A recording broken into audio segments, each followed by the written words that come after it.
Welcome into Pitchfork Lunch here on Friday. Yes, pre-game day before football takes on Oklahoma State. Volleyball rocking it up at the Lumberjack Classic. Soccer went down to Tucson. We'll have all that action here. Yes, I am Michael Caratanudo at Diablos00 is where you can find me on Twitter. Again,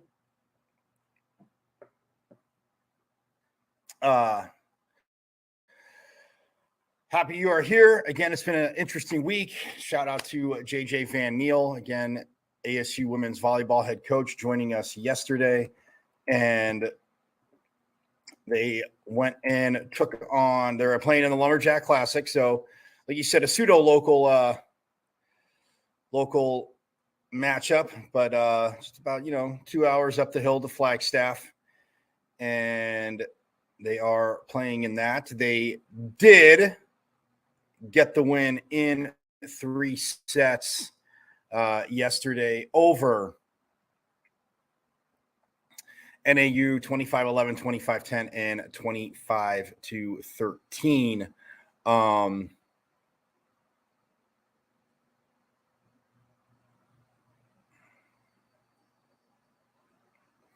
Again, Marta Levinska led the team with 12 kills.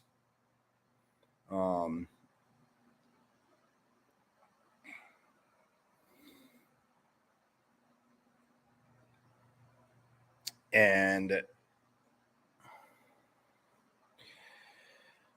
they were, and Levinska had 12 kills, and then Maddie McLaughlin had 7. As did Shania Cromartie, and Julie Sear had 8 kills as well. So, again, for the Sun Devils, 7-0. We love seeing that. As they beat NAU. Now, today at 5 p.m., they will be taking on the Broncos of Boise State. Again, in Flagstaff. So, look, man, Coach Van Neal was talking about it yesterday. I mean, this is a team that, in them gelling and the players he brought in from the transfer portal, the returners and the freshmen, like they've come together and they've had the road trips. You said yesterday, so I said, did you inherit this tough schedule or this schedule, or did you have to make it. And, he got hired and he still had to make a schedule. So it's tough because a lot of teams, like he said, as you know, already made their schedules and just couldn't find enough to come here to Tempe. So literally their maroon and gold scrimmage was their last home game. And in looking at that, it's one of those things where good and bad. Yes. I mean, and like you said, players got to mesh, but you go on a trip to Florida Gulf Coast, Fort Myers, and then the borderland that they played in, obviously hosted by UTEP and New Mexico State. So back and forth between, El Paso and Las Cruces, which again, not that far, and then this weekend in Flagstaff, next weekend, the Beale Street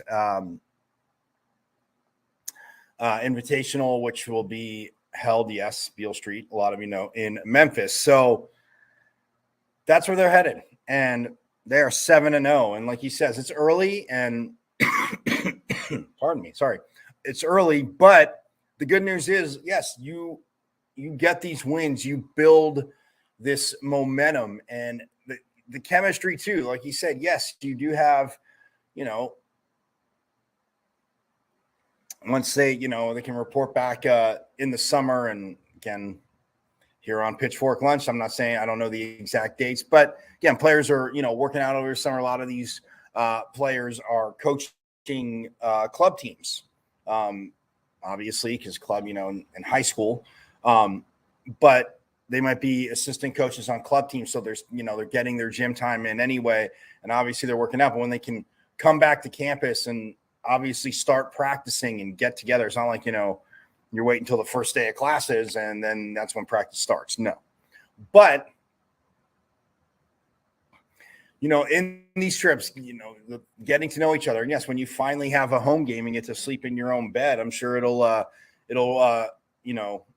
wreak wonders for these players who have been the road warriors. And I'm guessing next year, obviously, with his experience and talking to him yesterday, Coach Van Neal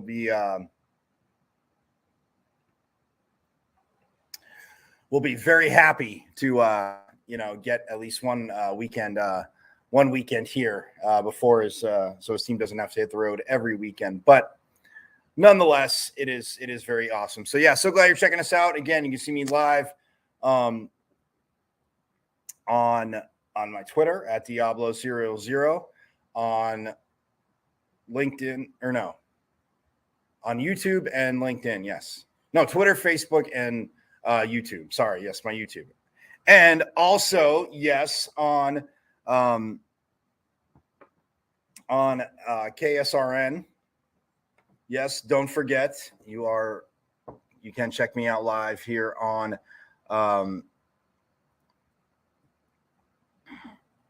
KSRN, Casual Sports Radio. And if you go to Casual Sports with a Z, so KAZUAL Sports, SPORTZ, radio's website, you can download the app, but you definitely want to download the app because then you can listen to this absolutely anywhere you go. You're not by the computer. Yes, I know Sun Devil Nation. You want to check it out. So absolutely very, very awesome. That being said, you can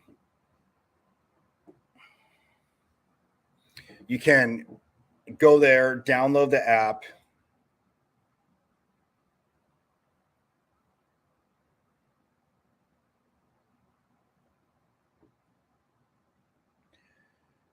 Yeah, if you go to casualsports.com, KAZUALSPORTZ.com, Z instead of an S at the end, download the app and you'll be able to listen to Pitchfork Lunch anywhere you go, 12 to 1 every day. And everybody will be extremely, you'll be happier. That's what I'm talking about. We'll have a good time. can chime in. But yes, so many ways to catch this show. But yes, you are checking us out here on KSRN Radio. And don't forget, again, download the app at casualsportswithaz.com. Go download the app. So yeah, volleyball again, 7-0. Love seeing that. As for soccer and Coach Graham Winkworth,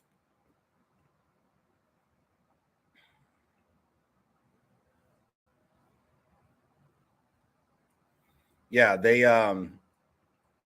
they won again, of course, too. Not I shouldn't say, of course, come on, but another close one yesterday afternoon, 1-0 over Utah State.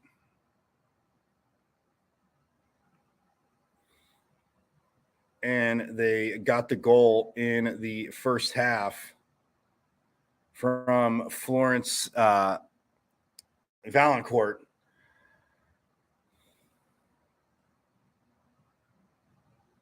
And they were able to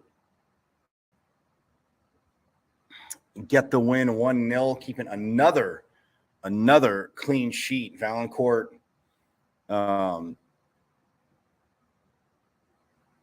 the goal, which was assisted by Ashley Lennart. And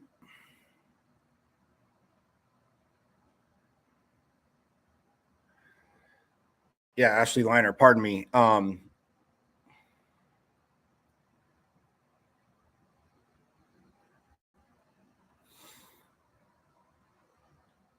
And that was in the 37th minute of play.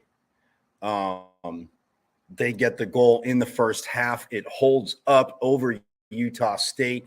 So now 4-0-3, still unblemished on their early season. And this is huge for soccer, guys, because I talked about it earlier. And it's one of those things where earlier in the week when it is a young team. I mean, there are key pieces from last year's team that went to the tournament. They graduated and were, very obviously instrumental in ASU success. And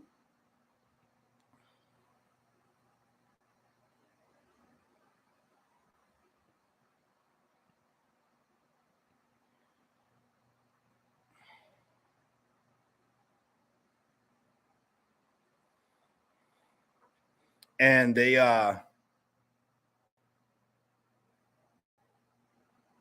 Nicole Douglas, obviously a grad student. She had such a phenomenal career. I mean, as a forward, and just, as coach say, had a nose for the net. She played with in their system, in the game, but always seemingly when the Devils needed big goals, Douglas was able to deliver. And yeah, her being from London, England, but again, still a grad student, and she was a grad student. And yeah, just that, Sun Devil fans think, wow, you're losing that production, that presence on the field, and just, and because in the beautiful game, as they call it, it is very very important to do that, or to have that feel. But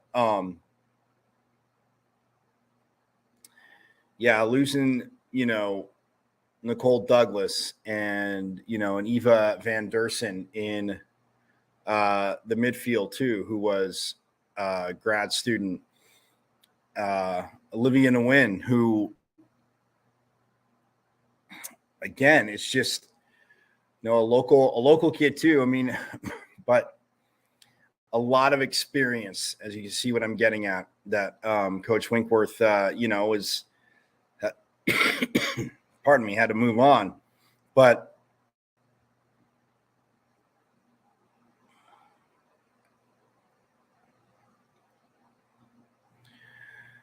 they are. And, 4-0-3, not too shabby of a start. And yes, you would like, some of those draws to have gone your way. But again, that draw against Mississippi State here in Tempe from a team that went to the second round of the tournament last year, absolutely huge. So big things coming from soccer. But we're going to take a quick break. And when we get back on the other side, we're going to talk a little bit of football. Here's some sound and preview Oklahoma State. Continue previewing Oklahoma State coming here to Tempe to take on ASU. So we'll step aside, be right back after this here on Pitchfork Lunch.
Yes, little sports arena catching on Monday nights, 10 o'clock Eastern. Yours truly is part of it.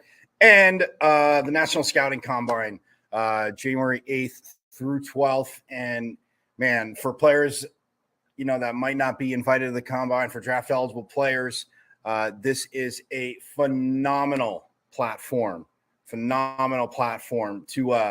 be a part of. And it's been going for 12 years now.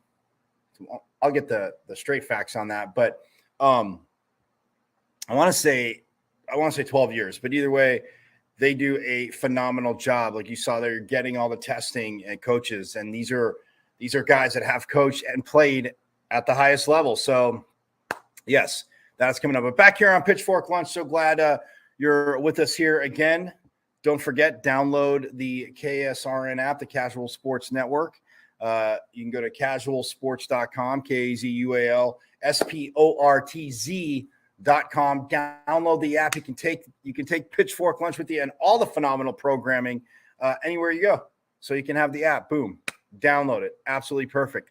But we are back. And yes, I said we're going to talk a little football. And more so looking at the side of the Arizona State defense matching up against the Oklahoma State offense. And Kenny Dillingham from earlier in the week, I'm going to hear him talk. I mean, you're talking about how practice wrapped up on Wednesday, but just, again, matchups with Oklahoma State and how his quarterback, Jaden Rashada, after that first start, but looking forward to see the start that Rashada will have against Oklahoma State. So without further ado, here is Coach Dillingham.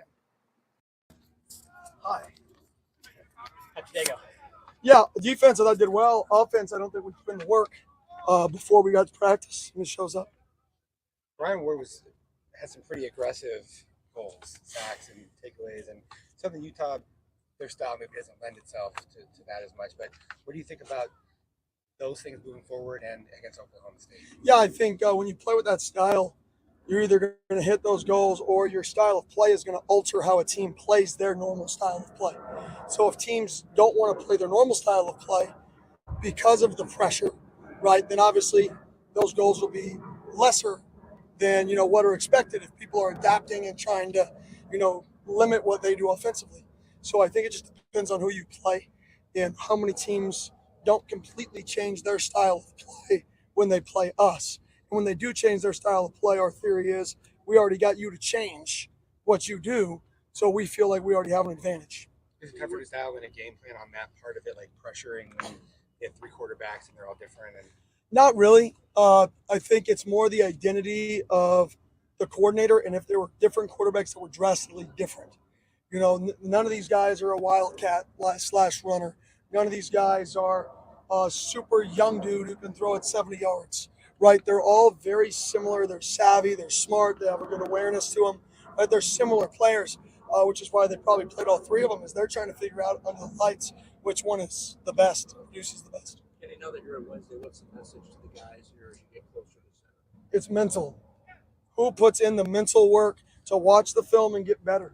Right now, I just told the guys, we got to find some leaders on offense. Like defense, we have some leaders. We got to find some leaders on offense that get people together to put in the work outside of the building. And that's part of being in year one, is setting the standard of we can only be with the guys 20 hours a week, right? 20 hours a week is not going to win us football games. What are they going to do outside of those 20 hours without us as a football team? Who's going to set the standard of what that looks like? That's the challenge. You're taking where Jaden is now a couple days before not another start. Yeah, I mean, he's getting better every day. Obviously, this defense is completely different. So there's a lot of growth. Every time you see a picture, it's going to be different. And so really has 1 week to get ready for something he's never seen. So really, really tough task for a freshman. We saw Cam and DeCarlos together in I formation on Thursday. What sort of flexibility does that give you, having those two guys on the field together at the same time? Yeah, it just gives you two guys who can run the football from underneath sets. So your outside perimeter runs and your interior runs are both run by guys who carry the football. So a little more versatility there. But we'll be different multiple weeks on our goal line calls. Very rarely will you see the same thing back-to-back weeks. That's kind of what we do. And it's just a guessing game in terms of what we do that week for us. And so it'll change every week. You go against a guy like Mike Gundy, who's from do you have any past history with Mike at all? I don't. I've met him a couple times. He won't remember me. He's one of the legends, I would say, in this profession. He's obviously been doing it a long time at the same place. Just shows the consistency he's had. And the one thing about his teams is they play hard, they play smart, and he always wins. I mean, it sounds simple, but he always wins. I think 2 years ago, they were one of the best defenses in the nation, right? 2 to 3 years ago. That was conflicting to his normal style when he had the number one offense in the country, I think 5 years ago. So I think his ability to adapt to personnel, his ability to change with the game. And there was a time he was a power run guy, right? Under center power I with Les Miles, who was the OC, and he adapted to essentially air raid, right? And Mike Urich hired a guy from Shippenberg and ran this open set and changed. Then he changed defenses and went to a 3 down front, different style, hired a guy from Duke. So when you look at his history, he's willing to adapt and change. And I think in college football, I think that's the key to success. And he's been willing to do that. I think one of the higher levels amongst head coaches, and that's why he's had his job and done such a great job for so long. Coach, you're talking about obviously leaders on defense, but just like the chemistry they seem to have, and I mean the leadership you have, the communication. From the beginning of fall camp through game one, just how do you feel the defense as a group has grown? Oh, I mean, the longer you play together, the better you get. It's that simple. Like, the more returners you have, the better you are, for the most part, right? Or guys that have played on the same team together, there's an advantage. Like two guys that played together, if they transfer together, they're going to have a chemistry together. Two guys that didn't are going to have to learn that chemistry through games. So I think through games, they should naturally get more comfortable with each other, build more trust, and that should get better. What do you like about having a young freshman quarterback, just one start under his belt so far. What's nice about that heading into this week 2 matchup? Is there anything that really stands out about having a young mind like that?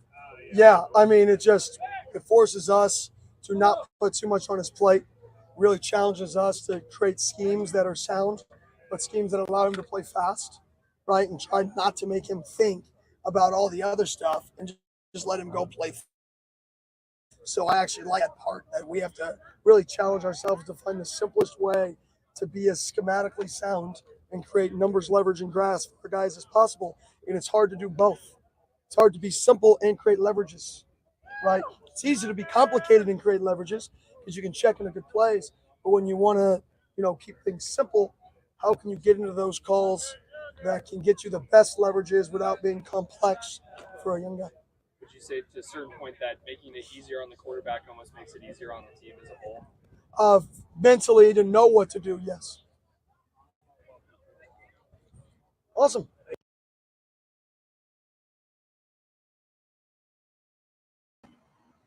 And that was Coach Dillingham on Wednesday. And you hear about, like he said, and when thinking of the preview of this game, the matchup, it's one of those things where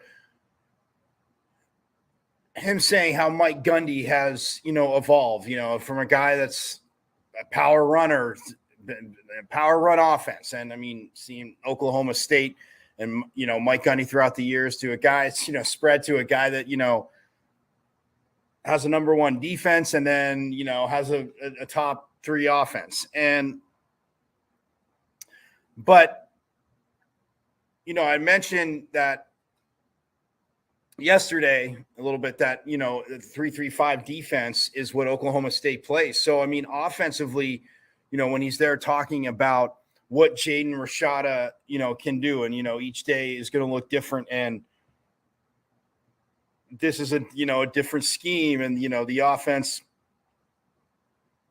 and how, Bo Baldwin and, Coach Dillingham, obviously with, what they want to do offensively, but it's going to be tough. But then when you flip it to the other side, the defense, Brian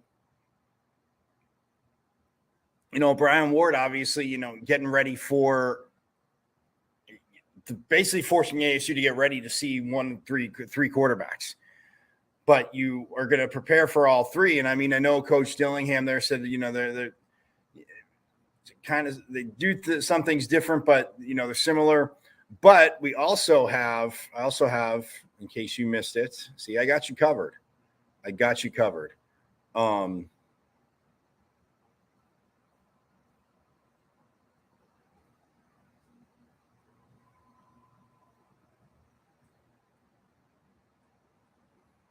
We have Coach Baldwin. Sorry.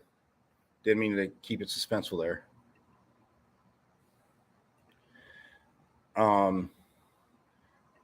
We have Coach Baldwin from practice the other day.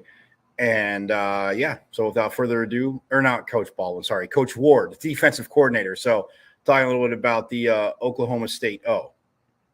The effort, the energy from our guys, it really didn't, the volume didn't come down, throughout the course of the game. So I need to do a better job of substitution pattern to get fresh legs out of the field, especially in extended drives. But overall, I was happy with their performance. Brian, I asked Kenny a minute ago about Mike Gundy and any past history. I'm sorry. Do you have any past history of Coach Gundy? We Ward, yes. Okay. That's my fan club. Okay. It's www.don'tfollowme.com. Coach Gundy and I crossed paths when I coached at Tulsa Union High School back in 2005. I'm sure he doesn't remember me, and I do have some connections on the staff. Tim Rattay, their quarterbacks coach, I actually played in the Thanksgiving Turkey Bowl game in Mesa, I think back in like 1993 or something. But other than that, not really. But no, I got a lot of respect for him though, and he's a guy. He's one of the best offensive play callers, along with their offensive coordinator, Coach Young. They obviously, their name speaks for itself, their resume speaks for themselves. So, And when that part of their offense.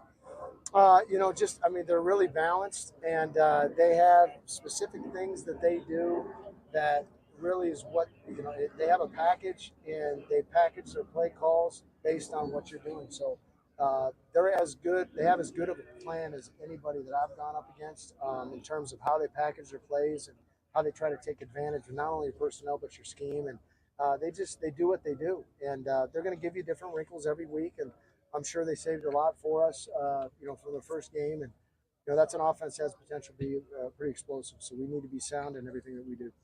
Beyond just the soundness, what are some of the key things for you? Again, it starts with our energy, our effort, and not putting too much on our guys where they don't. You really don't want them to have to think. I mean, they run a lot of tempo, and they're a very up-tempo offense. So if our guys, and that's what they're trying to do, they're trying to get you out of a fit, out of position, get one guy to blow a coverage or blow an alignment up front, and that can create explosives to their offense. So, like I said, they have a rhyme or reason to whatever they do, and can't say that for everybody we're going to play this year, but, they have a great plan. And the three quarterbacks, does it really change that much about practice? They're similar in some ways? Yeah, they're all pretty similar. I think number 13 runs the ball a little bit better, than the other two. I think his son's a little bit of he's kind of a tweener in between both those guys, and the big guy, number 7, Bowman. He's more of a drop back and try to use his big arm to really stretch the perimeter of the field and horizontally and vertically. I think that was more part of who they were playing and kind of what they're getting. I do. I think that's one of the reasons they played all 3 quarterbacks. I'd be shocked if we saw all 3. I think they're really trying to see, because they're all very similar and they all have slightly different games, but they all fit for that offense. So, but I would anticipate seeing one, and if one's having a hard time, seeing another. But I doubt that we'd see all 3. Southern Utah, your style didn't really lend itself to a lot of pressures or takeaways or whatever. What's your feeling about the goals that you said, and then kind of this week?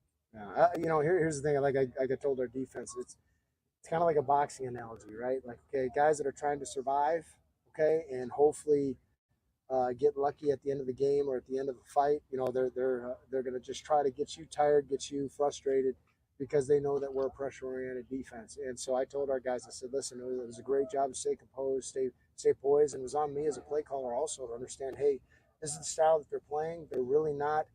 We're anticipating them to take shots off of their motion series and some of their shifts, and they never really did. They just played it really close to the vest, and so we did too. So hopefully this is a game that allows us to let our guys loose a little bit. And going into this game, how do you feel that obviously the defense communication is huge, but just as they gelled as a group, game style, and then what can they take from that Southern Utah game into this game?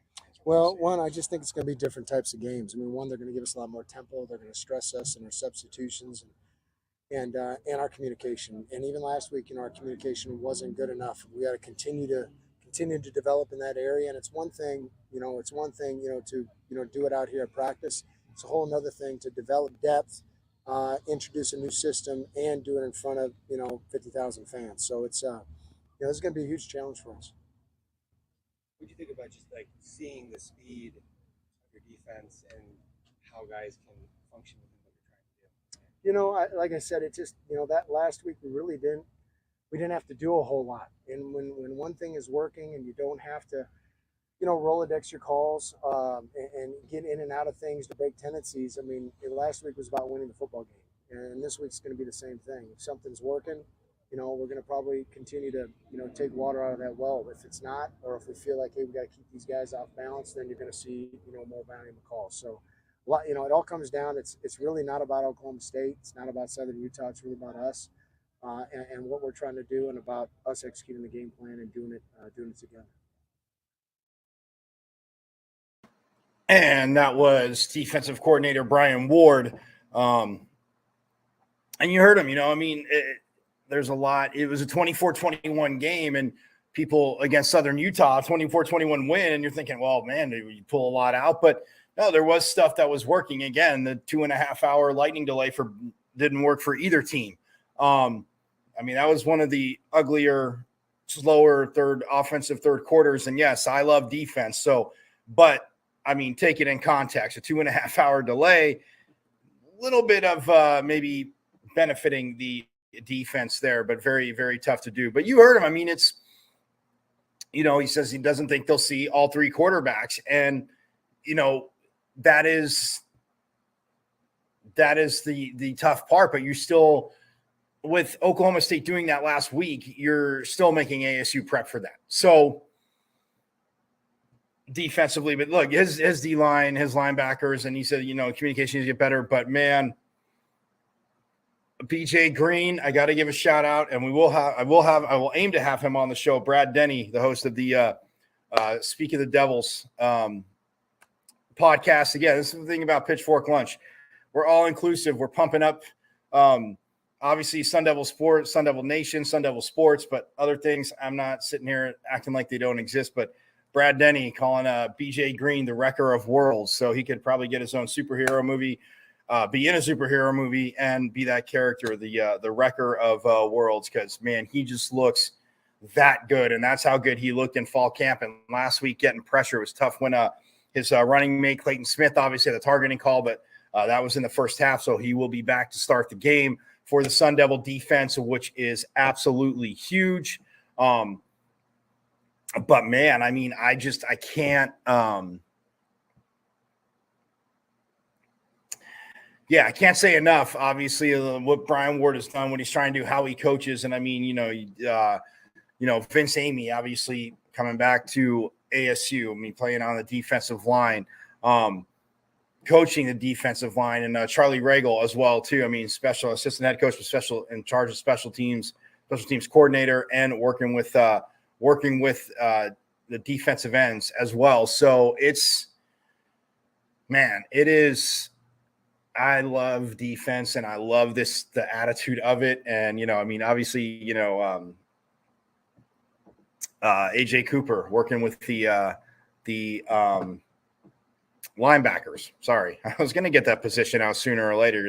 You're listening to me going, "What are you doing?" It's one of those things. But no, I mean, like I said, AJ Cooper working with the linebackers and just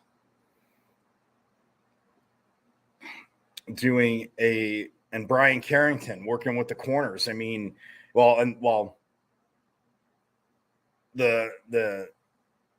corner. I mean, the defensive backs. Working with the corners, working with the safeties, and it's just you can see it coming together. And defense, I mean, they've just kind of had this attitude all camp long, and you're going to need to see it. We're going to need to see that attitude. Smart, obviously, be smart about it, but the aggressiveness, the nastiness, but just that attitude against Oklahoma State Saturday night when it's supposed to be hot. So, yeah, I mean, that is that,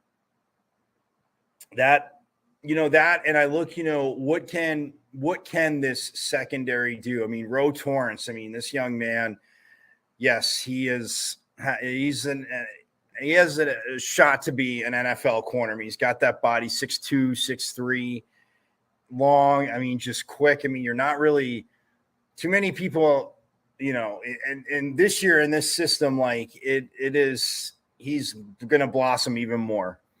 And I mean, Jordan Clark, I mean, just is a ball magnet as that seemingly nickel back. And the young guys, I know, I talked about it in the first show, but like the young guys they have out at corner, I mean, Keith Abney, this young man, I mean, has just grown leaps and bounds. I mean, a true freshman from Texas, has grown leaps and bounds, and in the rotation you can completely contribute. Jojo Cox, he is again in the secondary just wrecking it. And they have a few others, Montana Warren, these young defensive backs, but you mix them with that experience. And I mean, with a Ro Torrance, with a Jordan Clark, with an Ed Woods, and it is exciting. It is extremely extremely exciting. So, look, y'all, that is going to do it for Pitchfork Lunch. I am excited for the game on Saturday. Again, tonight, the Lady Sun Devils up at the Lumberjack Invitational, taking on Boise State. If you want to drive up to Flagstaff, do it, Sun Devil Nation.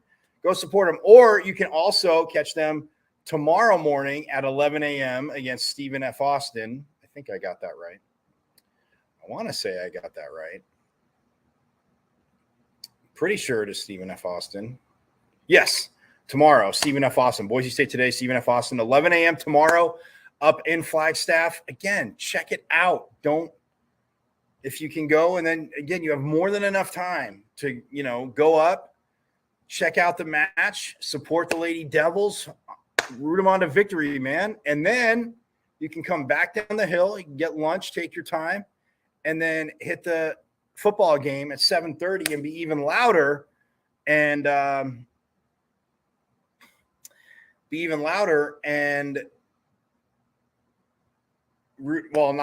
that you shouldn't be loud at the volleyball match, I'm saying, but just be as loud and as rambunctious and cheer for the Devils. So yeah, got all that going right there. So I'm out. I will see you on Monday, same bat time, same bat channel, 12 o'clock, and we will again be wrapping up the game and talking about what's coming up next week, see how soccer did, and obviously how volleyball finished up at the Lumberjack Classic. Maybe some early stuff with hoops and news on golf. We'll have it all. So I'm going to get out of here. Everybody have a great weekend. And yes, you guys know, as always, right? Forks up.